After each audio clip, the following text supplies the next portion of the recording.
c'est trop lourd. Est-ce que vous pouvez expliquer à l'audience taïwanaise qu'est-ce que c'est les blagues premier degré et deuxième degré en France? Compliqué, Oui, mais c'est ça, il faut expliquer.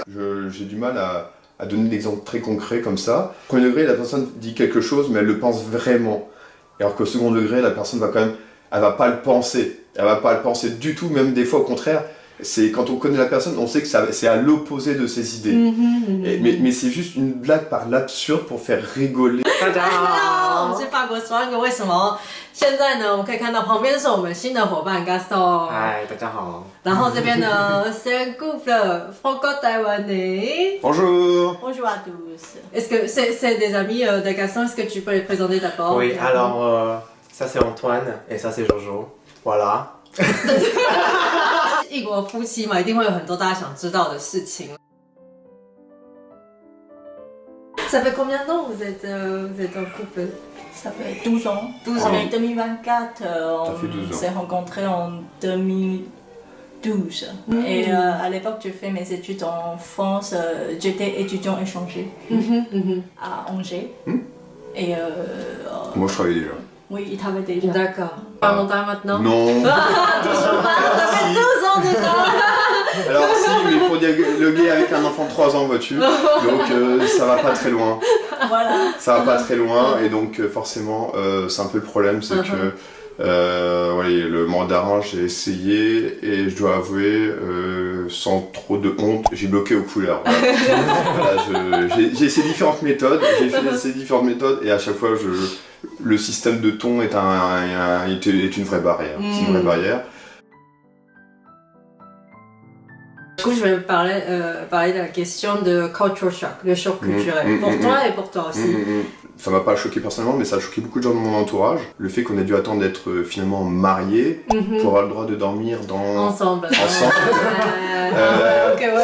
C'est très traditionnel ça. Même quand on vivait ensemble en France et qu'on rentrait à Taïwan, dans la période où on n'était pas encore mariés, on n'était pas axés, mais pour eux ça n'avait aucune valeur. Et donc de ce fait, je devais continuer à dormir avec ses frères, ou alors quand une fois j'ai un ami qui est venu avec moi, et on s'est pas vu depuis quelques temps, et je dois quand même dormir avec d'autres personnes que... Voilà, c'est très compliqué. C'est très compliqué à expliquer ça. Moi, accepter, je m'y pliais, c'est la culture, je l'accepte. Mais c'est vrai que quand on explique ça aux Français, ils sont très choqués, ils disent mais c'est horrible, vous êtes pas vu pendant des mois, et quand vous voyez, vous êtes bloqué. Ouais. Parce qu'entre les jeunes, on ne fait pas ça. Oui, mais après, il y a beaucoup de... En soi, c'est peut-être le premier gros choc qui me vient à l'esprit. Voilà. Il y avait une dizaine de personnes de ma famille, des amis qui sont venus. Ils étaient impressionnés par la grandeur des mariages à Taïwan. Ça a une proportion qui, pour nous, est celle qu'on a normalement dans les films. Mais là, ici en France, vous vous mariez dans le château. À Taïwan, ça se fait pas ça. Quand même, c'est over the top. Oui, mais dans le sens... Le château, ils dansent toute la nuit. Alors ça, c'est pas forcément tous les Français qui peuvent le château. Mais même si on le fait dans un château, il n'y a pas le cadre à l'intérieur avec... Enfin, tout n'est pas ultra protocolaire. Et il y a ce côté protocolaire. Et d'avoir beaucoup de personnes à disposition qui ne sont là que pour répondre à tes besoins instantanément. C'est-à-dire que là, quand tu fais en France, tu auras toujours juste les personnes minimum pour faire le service. La musique est trop forte, tout de suite, il y a une personne qui n'attend que ça, qu'on lui donne des ordres, avec sa tenue et tout, son oreillette, et puis là, c'est un truc qui est complètement maboule, et les décors à l'intérieur, le degré de voilà, franchement, les décors... on fait comme le concert.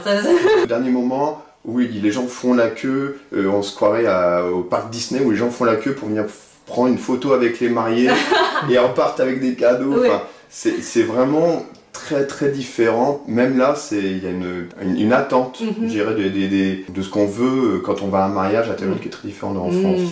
Tu penses qu'il y a encore deux choses pour ta famille, pour tes amis, ils sont un peu choqués? Je pense que la première, c'est la culture de donner l'enveloppe poche. Ah oui, ça c'est vrai que ça a choqué beaucoup. Enfin, oui, on peut dire choqué.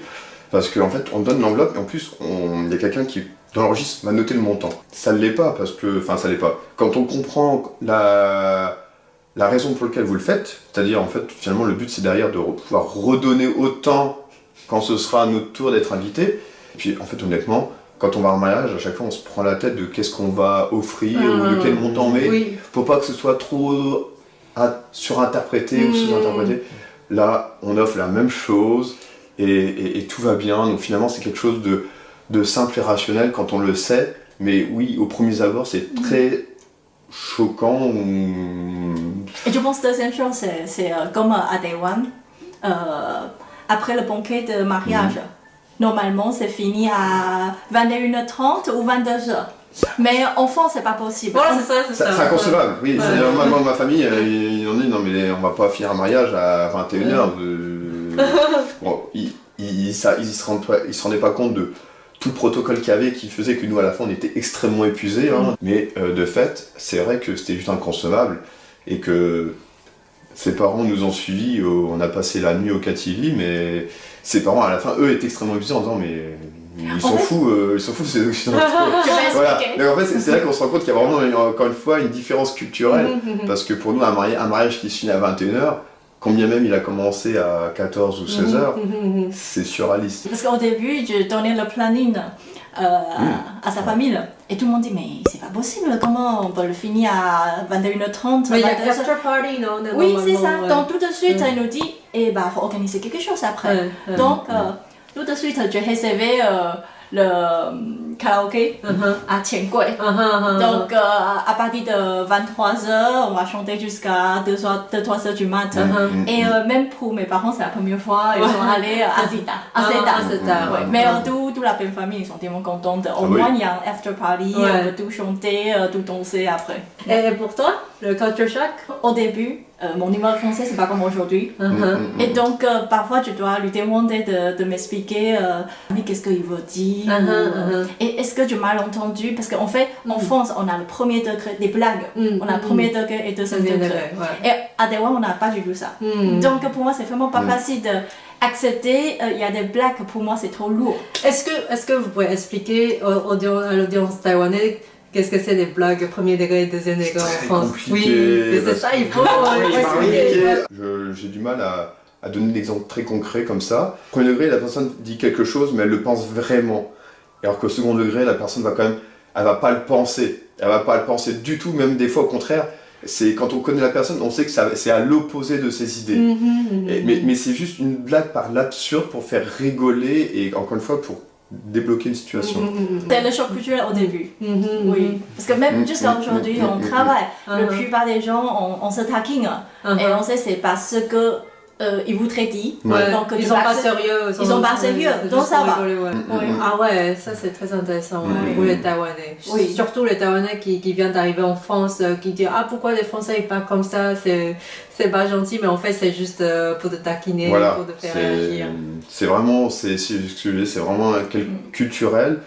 Et pour le coup, faut un temps pour le comprendre et aussi l'accepter parce que c'est quelque chose qui est vraiment dans la culture pour le coup française. Bon, on va parler de l'autre différence culturelle, mais plutôt pour des enfants. Vous avez un petit garçon tout mignon. Et pourquoi vous avez choisi de rester en France? Moi, il y a un truc qui me déplaît beaucoup dans le système taïwanais, c'est je trouve qu'il y a une pression trop forte sur les enfants. Alors, il y a des choses positives dans le système scolaire taïwanais, attention, il y en a plein. Mais le fait qu'il y ait trop de pression sociale fait que je trouve que c'est pas simple pour se développer en tant que personne. Pour développer sa propre personnalité, on doit se fondre dans un cadre.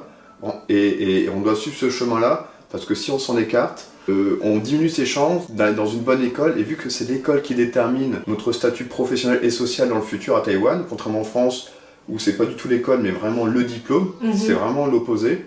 Par exemple, peut-être que mon futur chef connaissait l'école de réputation, aurait trouvé ça bien, mais les recruteurs, ne connaissent pas ça. D'accord. Et eux, ils voient juste le diplôme. Et ça, à Taïwan, c'est vraiment l'école, je sais que c'est vraiment l'école qui compte. On voit tout de suite il a fait cette université-là. Il a fait cette université-là. Mais en fait, ce que j'ai rencontré, c'est un peu l'opposé, parce que en France, vous êtes quand même élitisme. Aussi, une partie. Vous avez des grandes écoles, et vous voyez tous ces Macron, ils sont venus des écoles assez minorité. Ça représente une minorité finalement. C'est-à-dire que ces écoles, on peut les citer, c'est l'ENA, c'est normal, c'est une minorité. Alors que là, à Taïwan, quand je discute avec les différentes personnes, l'université finale est déterminant. Il a plein de défauts, ce système français, il y en a des tonnes. Il n'y a pas un système par parfait. exemple, manque de professeurs. Non, mais en fait, il a une qualité. On peut dire qu'en France, les élèves ont trop de vacances, dans un sens, parce qu'à Taïwan, même quand c'est vacances scolaires, les écoles restent ouvertes et les enfants continuent d'aller à l'école. En France, c'est inconcevable. Mais par contre, moi je retiens, c'est que cette période-là m'a permis, moi, de nous forger des goûts, une personnalité. Et en fait, à Taïwan, il n'y a pas la place à ça. Donc du coup, il y a cette société de compétition où on prend pas le temps, finalement, on a peu de place à devenir soi-même. En ce moment, on laisse notre petite faire ses études en école maternelle, école primaire, peut-être collège en France. Après, on verra si il y a les autres opportunités, par exemple les étudiants échange ou... D'accord, vous êtes ouvert à Paris. On est ouvert, mais oui, peut-être. bien sûr. Du coup, c'est pas la qualité de l'éducation qui fait le choix, c'est plutôt la pression sociale.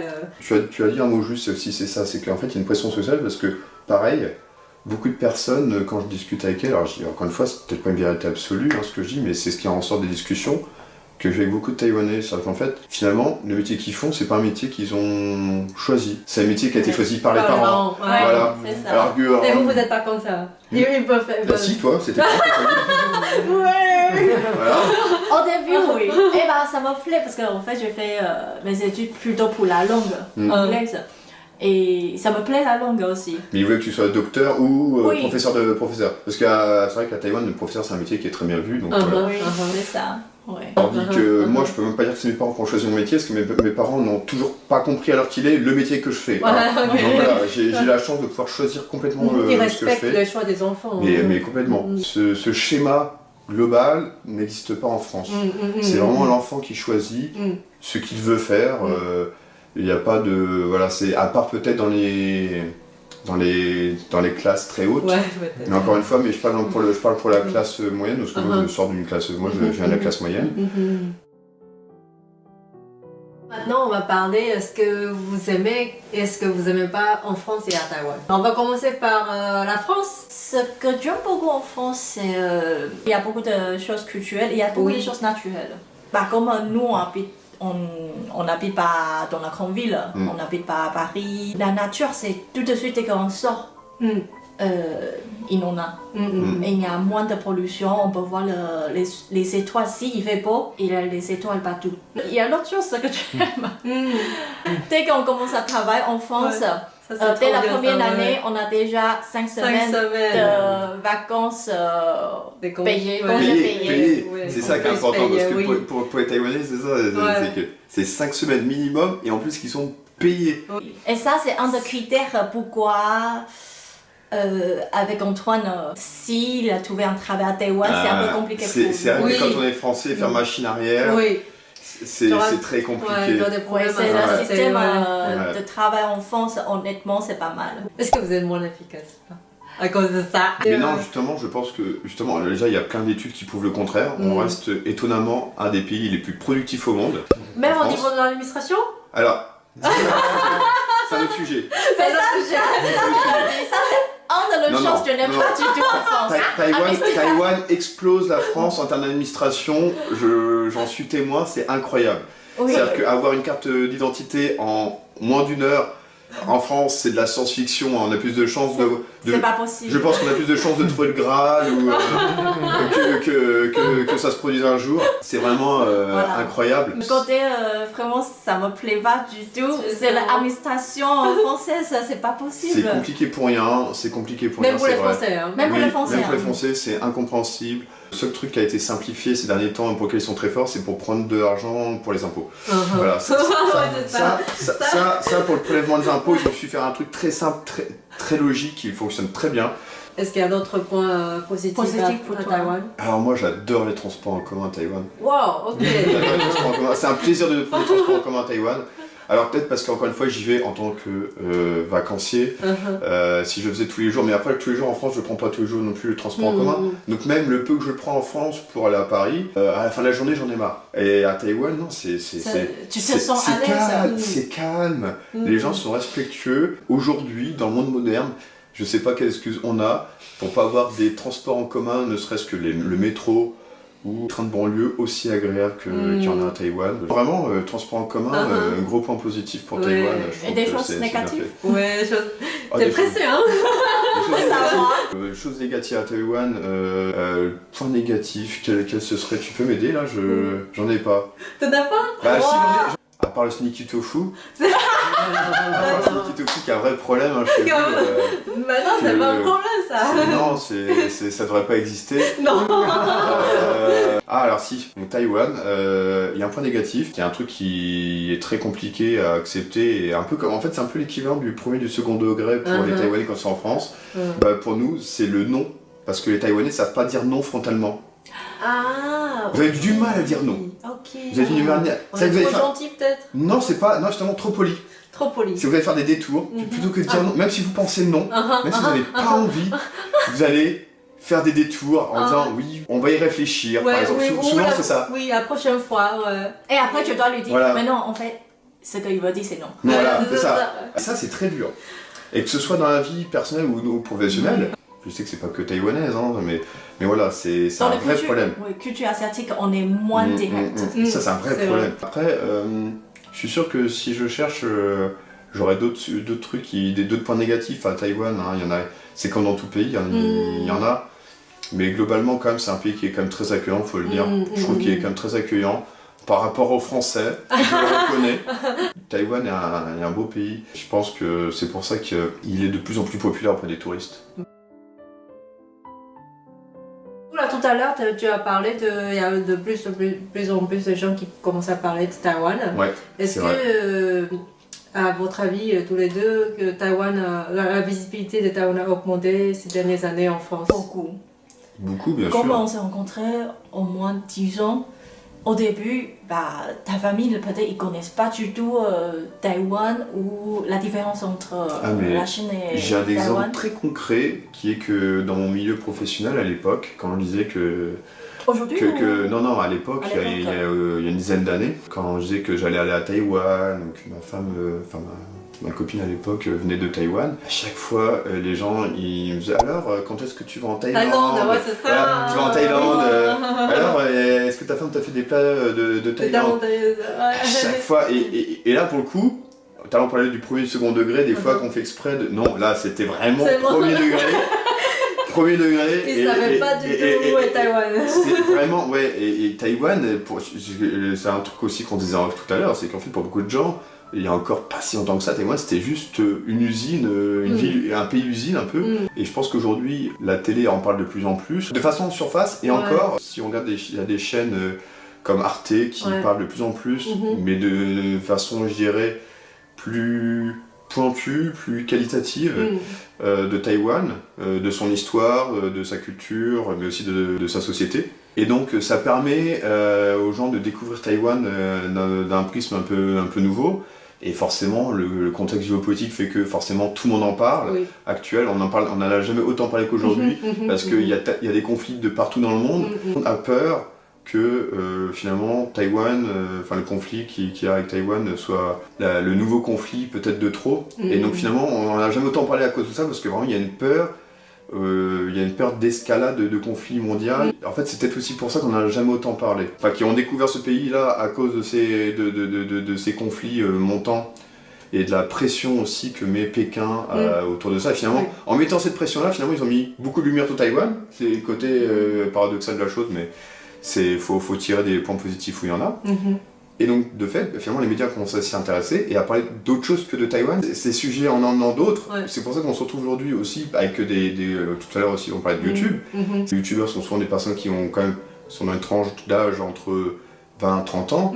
Et donc, c'est des personnes qui, du coup, se sont intéressées à Taïwan et ont découvert qu'il y avait plein de trucs chouettes à Taïwan, qui ont fait des vlogs là-bas ou des vidéos sur Taïwan. À l'aide de réseaux sociaux, des jeunes aussi et commencent à découvrir Taïwan. Et découvrir qu'en fait, il y a plein de beaux paysages, qu'il y a une super culture, et puis surtout, c'était un vrai pays qui était sous-coté et qui méritait à être visité, que ce soit pour le plaisir des yeux ou de l'estomac, quoi. En plus, je trouve, c'est juste pendant Covid, il y a de plus en plus de gens qui parlent comment on peut tenir la période la plus difficile pendant Covid. Et Taïwan, c'est un de les pays. Ah, mais Taïwan a été montré, pareil, je pense qu'il y a beaucoup. Mais en fait, c'est pas je pense. Lui, les médias se sont dit, tiens, c'est quoi ce pays aussi qui arrive à continuer à vivre normalement, où il n'y a pas de mort, alors que nous, on est tous en train de bouillonner à rester enfermés chez nous. C'est quoi ce pays ? Et vraiment, il y a eu une mise en lumière et un contraste justement à toutes les personnes qui mélangent encore la Chine et Taïwan, parce que d'un côté, il y avait un pays qui était débordé. Et on voyait des images horribles de personnes qui criaient parce qu'elles étaient enfermées chez eux, qu'ils n'avaient même pas de quoi se nourrir parce que vraiment c'était mal géré, que c'était le bordel. Et d'un autre côté où les gens continuent de vivre normalement, et sortaient, manger, enfin... Nous on était là juste jaloux, quoi, dire, mais eux ils peuvent continuer à vivre normalement et nous on est enfermés chez nous. Donc voilà, je pense que ça a été un miroir assez violent pour le monde entier et ça a permis pareil encore une fois, de démontrer que Taïwan était un pays qui avait des choses à raconter et à partager. Je pense que Taïwan justement a gagné aujourd'hui en visibilité grâce à un cumul de points. Et encore récemment, un youtubeur que je suis, ils ont fait des vlogs à Taïwan et ils ont dit mais Taïwan, pareil, pays sous-coté, c'est incroyable, et c'est très agréable, enfin vraiment, et encore une fois, cette différenciation, Taïwan a un pays qui a son identité aujourd'hui. Je pense qu'après il y a eu la folie japonaise, la folie coréenne. Maintenant il manque plus que en fait, ce qui manque à Taïwan c'est du soft power. Le jour où ils trouveront la clé donc je sais pas si ça passera par la musique ou par un autre média, mais le jour où ils trouveront ce moyen par le soft power vraiment de s'imprimer dans l'imaginaire collectif en Occident, je pense que c'est tout ce qui manque à Taïwan, parce que vraiment très rapidement, là, en l'espace de quelques années, ils ont gagné une visibilité médiatique. Et vraiment, on le voit, enfin, tous les membres de ma famille nous relaient régulièrement des vidéos. Ah, ça parle de Taïwan, ça parle de Taïwan. Oui, même parfois, c'est eux qui ont vu quelque chose. On t'a envoyé. Ouais, pendant quelques années, c'était toujours ou la politique ou la street food. Mais la street food, en fait, ça s'arrêtait toujours au sneaky tofu, quoi. Et une fois passé la blague du sneaky tofu, ça s'arrêtait là. Ça parlait pas franchement de tout le reste. Et la culture, vraiment la culture taïwanaise est très riche. Donc c'est pour ça qu'il y a vraiment matière à faire, et je pense que justement c'est là qu'ils sont très forts aussi, c'est que finalement vous arrivez à faire, sans faire trop de bruit, mais plein de petites actions comme ça, qui font que finalement on entend parler de vous et de votre culture, et ça finit forcément à un moment par avoir un écho, et avoir un impact. Il y a quelques jours, notre ancienne présidente de Taïwan a rendu visite en France et à Bruxelles aussi, à Tchèque. Est-ce que les Français savent que Taïwan c'est une démocratie menacée par l'autoritarisme? Quelle est l'opinion publique en général? Typiquement, des fois je regarde Quotidien et ils en ont parlé cette semaine justement, ils en ont parlé, et c'est un des rares médias populaires en tout cas, le fait que des médias comme ça très populaires en parlent déjà, je pense que ça permet aux gens de savoir en effet différencier de différencier d'une part, mais aussi de comprendre que en fait ce qui se passe c'est pas normal, quoi. Ils expliquent, par exemple là ils ont fait un joli cœur avec des navires, là, voilà. Donc ils se sont moqués de ça, justement au quotidien, ils ont expliqué finalement la raison qui a amené à cette situation. Ils vont tourner au ridicule parce que aussi c'est leur fonds de commerce. Quotidien, pour ceux qui ne connaissent pas, c'est un grand média, c'est le deuxième média le plus regardé le soir, souvent à la télé, si je ne dis pas de bêtises encore aujourd'hui. Il parle beaucoup de politique, aussi bien en France que dans le monde, mais c'est de la satire, c'est-à-dire qu'on va se moquer. On va parler de la politique en se moquant des politiques. Donc typiquement, oui, quand il y a des personnes qui viennent soutenir justement des élus chinois qui viennent en France, mais qu'on voit qu'en fin de compte, même les habitants de la ville, ils ne peuvent pas sortir de chez eux parce qu'il y a des milices de Chine qui sont là pour contrôler les flux dans la rue, et les gens qui sont là avec des drapeaux et qui n'ont pas le droit de parler aux caméras françaises, quoi. Ils démontrent ça justement à Quotidien, c'est pour ça que j'aime bien. Ils vont démontrer justement ce côté un peu hallucinant qu'on peut avoir. Mais c'est un fait, ouais. Voilà, ils n'ont même pas le droit de parler à un média français alors qu'ils sont en France. Et alors que justement, quand on parle de Taïwan, à chaque fois, c'est le contraire, c'est l'extrême opposé. Mais c'est pas pour taper sur la Chine, je pense que c'est aussi un très beau pays, j'ai jamais eu l'occasion de le visiter. Il y a les gens qui mélangent les deux, Mais ils commencent à différencier les deux. Mais je pense que grâce à ces médias-là, petit à petit, ça commence à être quelque chose comme de compris. Oui. En fait, ce que j'ai remarqué, c'est que avant, il y a encore 5, 6 ans ou 4 ans, il aime bien utiliser le mot réunification pour réunifier de Taïwan. Mais là, maintenant, dans tous les médias, c'est le mot annexé ou envahi. Oui. C'est ça, c'est les deux mots. Non, bien ce que je te disais tout à l'heure, de plus en plus, les gens ont compris que Taïwan, c'était un pays en tant que tel, avec sa propre identité. Mais tu trouves, il n'y a pas que le média, il y a comme nous qui vivons en France maintenant aussi, nous on doit faire des efforts pour essayer de s'exprimer plus. Exactement, oui. C'est ce qu'on fait là maintenant. En fait, j'ai un exemple très récent, c'est en fait je voudrais juste acheter le timbre pour envoyer la carte postale à Taïwan. Et tout de suite il m'a dit c'est la Chine. Je dois lui expliquer en fait non, c'est pas le même pays. Ouais, c'est la responsabilité de tous les Taïwanais à l'étranger. C'est ça, c'est ça. Notre mission quotidienne. Dernière question, que signifie Taïwan pour vous?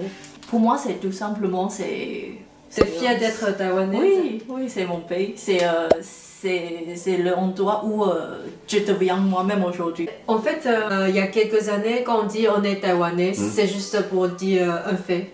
Mais là, aujourd'hui, quand on dit je suis taïwanais, c'est presque une revendication. C'est quand même avec une fierté. Ouais. Est-ce que c'est vrai pour toi aussi? Oui, c'est ça. Hein, Mais c'est vrai que Taïwan, c'est surtout, je pense, justement, un pays qui aujourd'hui devrait être égérie de la démocratie. Parce qu'en fait, en France aujourd'hui, actuellement, on vit un moment un peu compliqué du point de vue politique, désolé, j'en viens à ça. Alors qu'à Taïwan, justement, je trouve qu'il y a une ouverture d'esprit, un respect de la démocratie. D'ailleurs, Taïwan est dans plein de classements comme l'un des pays qui respecte le mieux la démocratie. Vous avez de la chance, c'est que globalement, tout le monde peut s'exprimer à Taïwan librement, toujours avec respect. Pour moi, c'est quoi Taïwan? Si je devais le dire en un mot, c'est la quiétude, justement. C'est vraiment un pays qui est agréable. Pareil, je reviens à ce que je disais tout à l'heure, finalement, c'est un peu une conclusion de tout ça. C'est que les gens sont très accueillants, très agréables. Et ça, en France, pareil, c'est pas toujours évident selon où est-ce qu'on se situe.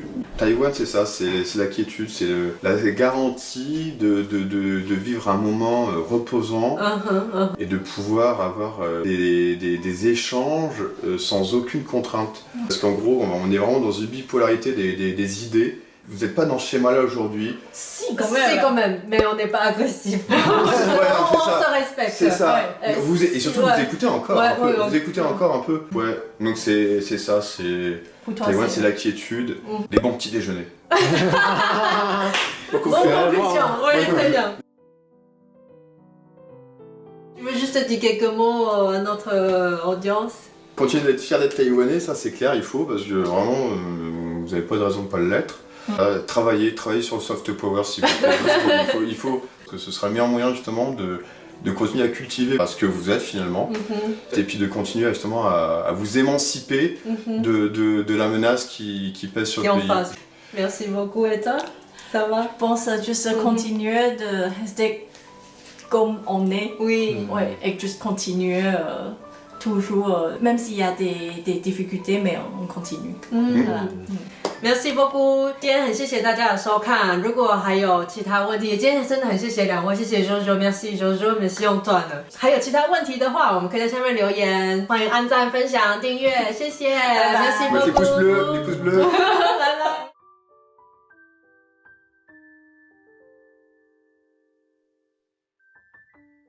如果你也想成为下一位爆红创作者，请打开下方资讯栏连结，一起来投稿吧。